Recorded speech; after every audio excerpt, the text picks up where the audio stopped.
Hi Simran, here we are at another pair of your essays. Now let's have a look at the essay about business hours first. Even though most stores are open 24/7 these days in many parts of the world, this is supported by people due to many advantages and vice versa. I'm not sure what you mean about by the vice versa. This approach has both pros and cons. I partially agree to the idea that benefits of this outweigh the disadvantages.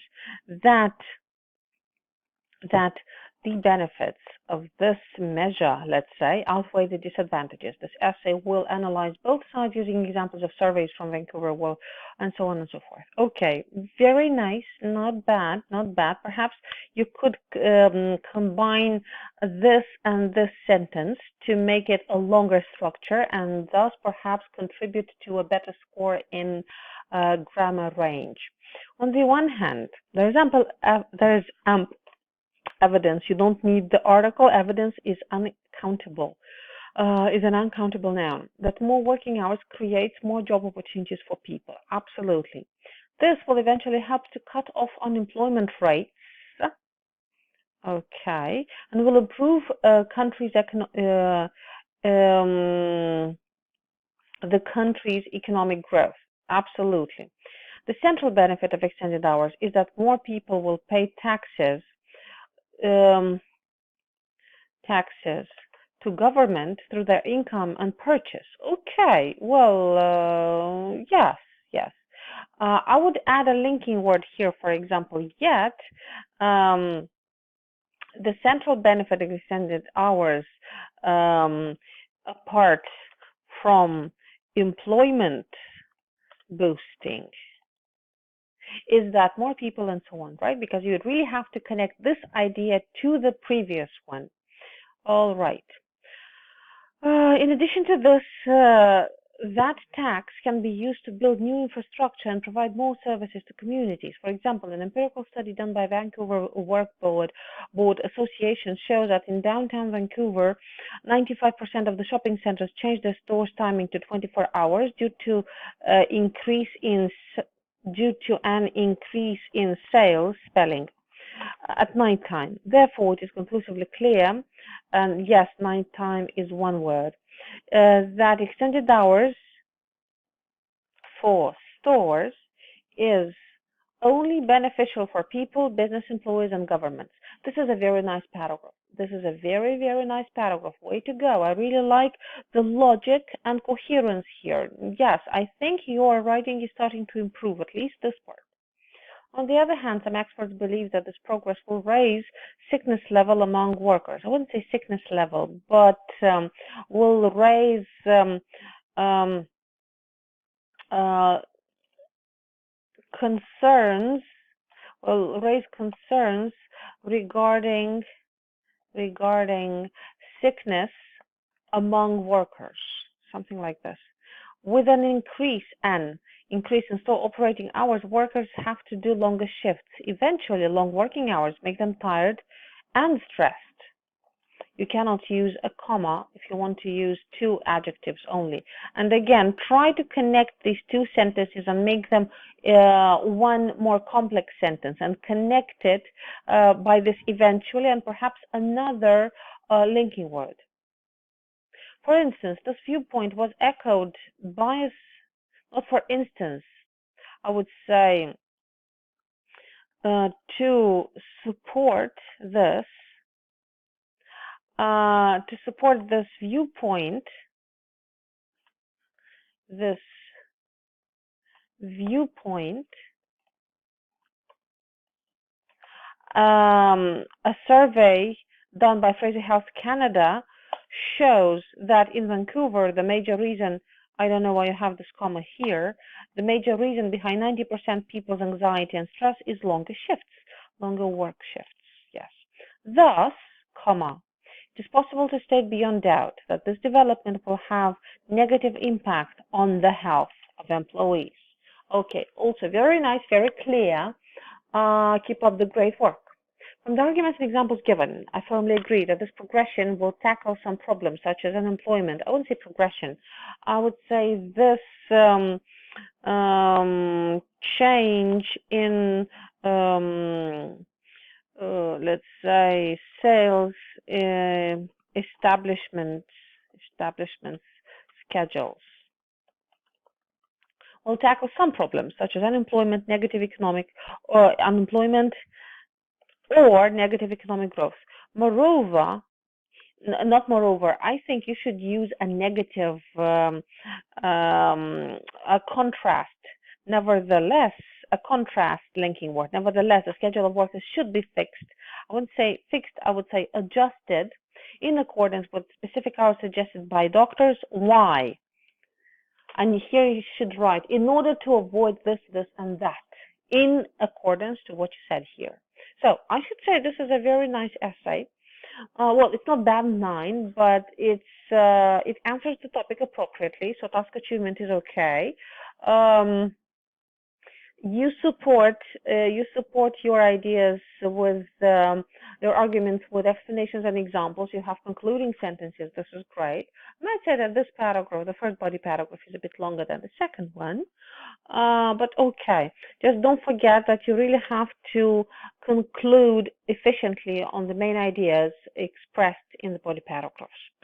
Anyway, good job. Keep up your good work, especially work on a more complex sentence structure and try to expand the range of your vocabulary. And when you do that, I'm sure that your writing will keep growing in quality. Now let's have a look at the letter. Dear Mr. Singh, I'm writing this letter to express my dissatisfaction towards your restaurant's food. Not to, I wouldn't say toward, I would say with, and customer service. No, customer is not spelled like this. It's spelled like this. Last Saturday night, I visited your store with my family. So,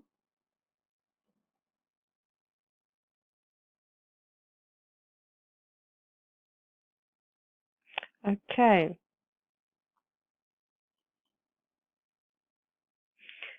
Okay. So perhaps here you could give the details about the time reference, but I would connect this sentence to, oh, I will try to do it physically like this. Okay. So it's best if you keep this first sentence with the rest of the paragraph. Okay, let me see. Last Saturday night I visited your store with my family. Not store, your restaurant. So you can say your establishment with my family. Firstly, the server named Jane was an experienced worker. I think this is a bit rude. She was so confused while taking our order. Later, she messed up our order with another customer. I told you about the spelling, right? So perhaps you could connect these three sentences into a longer one and start with explaining what you were unhappy with in a more polite way. Perhaps I'm not going to write this one. I'm going to say this verbally. So, firstly, the server who was taking our order, named Jane, obviously lacked experience as she appeared very confused while taking our order. Later, she mixed up what we asked for with another customer's order. I keep repeating myself. Okay, so just try to make sure that it connects smoother.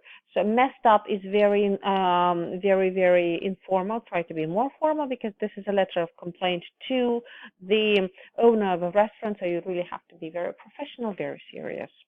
Secondly, my daughter is severely allergic to nuts. I informed the cook. To not do not. It's to not use any kind of nuts in her food.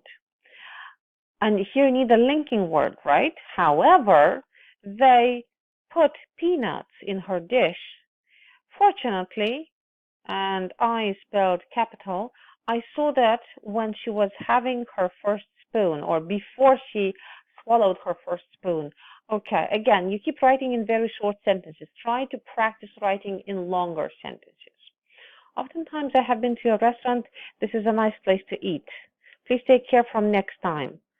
Okay, if you want to say something positive about the restaurant, perhaps you could have started with it and put it in this paragraph in the beginning. Like, despite the fact that I have oftentimes visited your restaurant and found it a nice place to eat, last Saturday night it was a total disappointment because blah blah blah.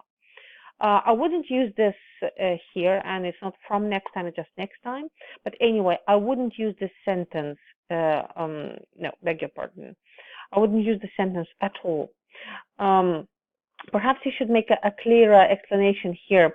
As what happened to me and my family is a serious concern to me, and I would therefore suggest that I be given a full refund for the, let's say, disappointment experienced. Also, please find attached my payment receipt along with to this letter. I look forward to hearing from you at your earliest convenience. Yours sincerely. It's not sincerely, it's faithfully. It's faithfully because, oh no, I beg your pardon, my mistake. Sincerely, because you have the name of your addressee. Perfect. Yours sincerely, yes. Anyway, this part should definitely be changed. Don't forget. Uh, Sorry about that. And what I advise you do here is continue with contrast contrast to last Saturday. Okay? Because this is a very nice point. You could start from here. Okay, not in this formulation, the one that I used before, but still. Okay, this paragraph, remember, requires a longer introduction concluding on what happened to your family, and then everything is going to be fine. Again, I couldn't correct everything in your letter because it takes much longer, and again, if I do all the rewriting for you, there is nothing that you can learn in the process, right? So I gave you certain ideas verbally, so I'm sure that you will be able to use them. Anyway, I think you are improving anyway. Make sure that you practice writing longer, more complex sentences and be very attentive at using linking words. And I'm sure that your writing will improve very, very fast. All the best of luck.